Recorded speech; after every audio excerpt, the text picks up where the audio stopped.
तुम्हालाही तुमचा आत्मविश्वास कमी झाल्यासारखं वाटतोय का? तुम्हालाही हेअर ट्रान्सप्लांट नंतर समाधान मिळालं नाहीये का? नमस्कार, मी doctor Vivek Rathod, best hair transplant and cosmetic centre. आज आपण बोलणार आहोत what is correction hair transplant surgery. तर या केसद्वारे आपण समजूया.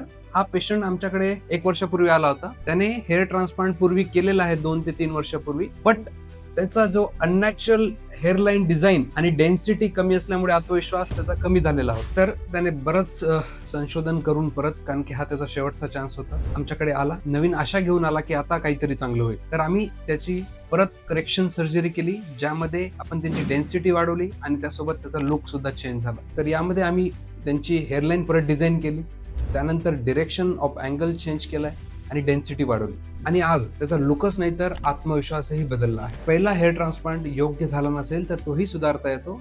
रुटीनली आमच्याकडे 4 ते 5 पेशंट महिन्यातनं करेक्शन सर्जरीसाठी येतात.